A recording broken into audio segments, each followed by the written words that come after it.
first to say that if I share a full bit about it, it'll take way too long, like the process took way too long.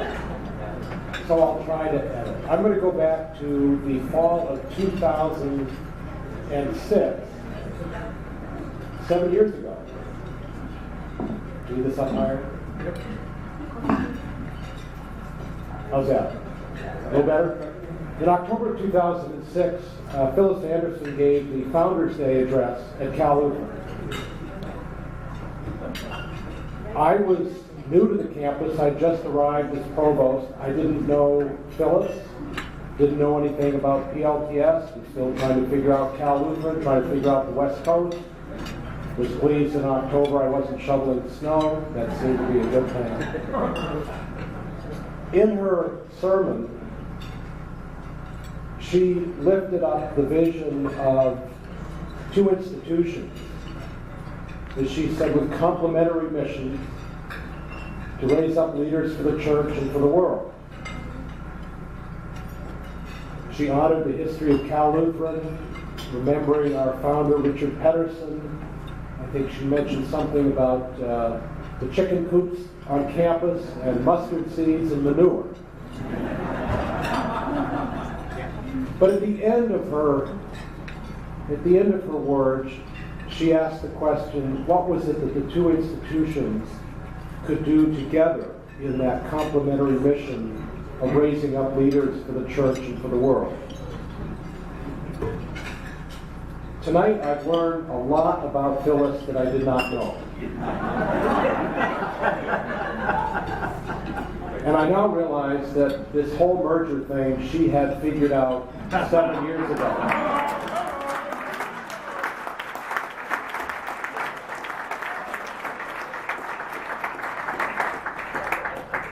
And I now revel in realizing that I played the role of Duke.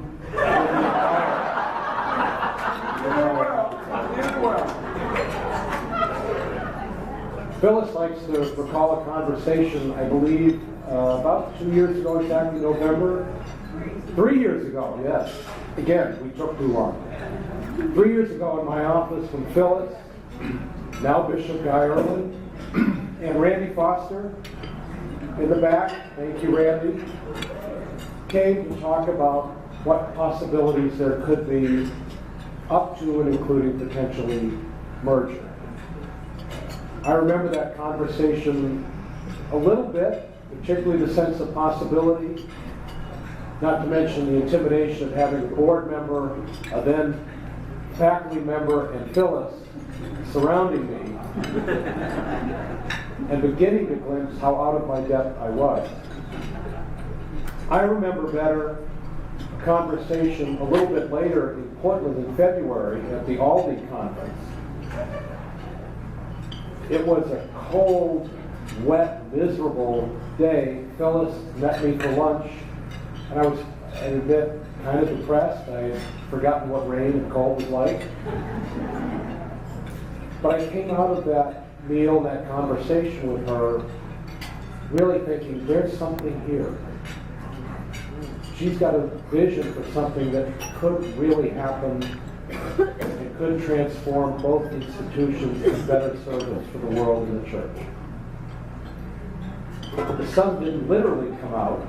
It was Portland in February. But that was when I think I caught the vision that she had, at least going back to 2006.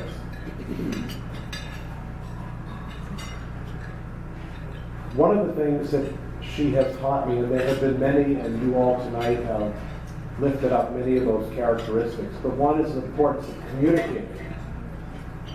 She modeled for me in her descriptions of how she has communicated with all of you and others what I should be doing on our institution.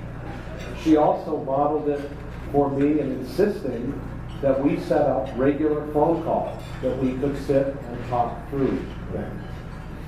And those have been a great gift. A gift to me, a gift to our institution, and without them, I think this merger would have taken even longer than it was taken. In those conversations, I realized afterwards some important things had happened. Now take tonight, we just honored the wonderful folks at Wilson Cincinnati for their great work. And you all cheered and noted those two words, pro bono. Our attorneys did wonderful work too. We love them. Pro and bono were not attached.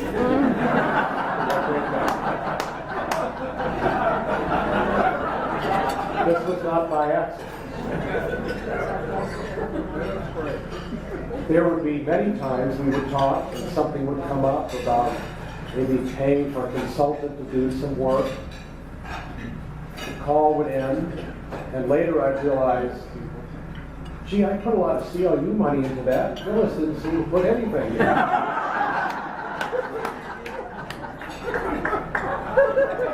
And I'm actually not really joking.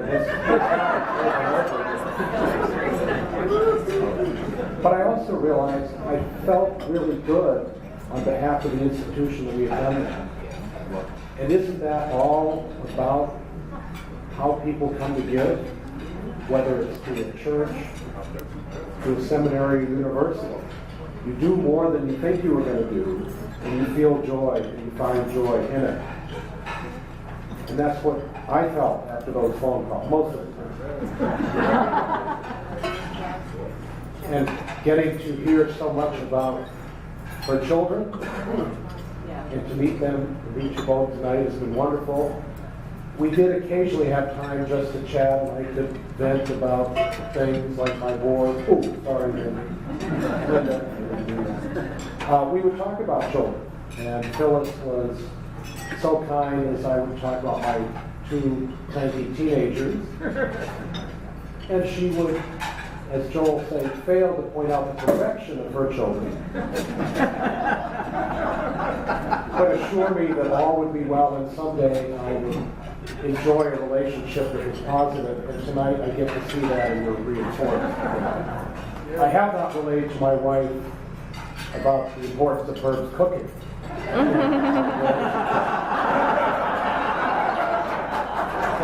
maybe don't, but I'm not that. Let me try to be serious just for a moment.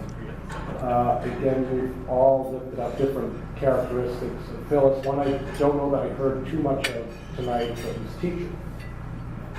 She taught me about a lot of things, beginning with the nature of theological education, the nature of the challenges out there, a lot about PLTS, teachings, things known to all of you, but important in communicating to our constituencies that are unfamiliar with theological education, unfamiliar with PLTS, to help us understand what could be there in this relationship.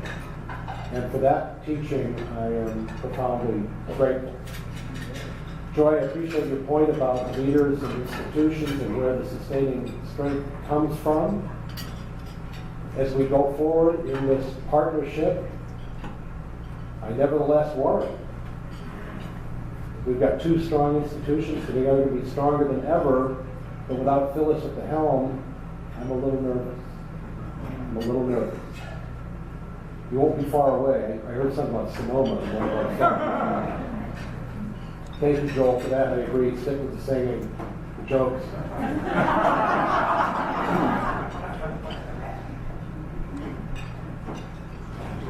When our board last met, one of the things we talked about was that the university, through this merger, was entering a new phase of its existence. And that clearly is true for the seminary. That's risky stuff. Nervous-making stuff. But vitally important to the church and to the world. And Phyllis has persuaded me that we can get it right. And for that, too, I'm profoundly grateful. The last thing I would just mention that has been lifted up several times is hospitality. In the relationship that's developed, I can't tell you how many times people from Thousand Oaks, faculty, staff, students, board members, have come up here, in almost every case never having been to PLTS before, and come back entranced, charmed, amazed by the place. And the key things that happen is not just the place and the people, but Phyllis's boundless hospitality in providing welcome. In any kind of relationship like this and going forward, with that as a foundation, we surely will be successful. My board chair, Rod Gilbert, wanted very much to be here tonight. For family reasons, he couldn't be here. He wanted to extend on behalf of the board, as I do, on behalf of all the other constituents of the university, our gratitude to you, Phyllis, for bringing us into this partnership. This surely is God's work, and we are grateful for your hands that have done it. Thank you.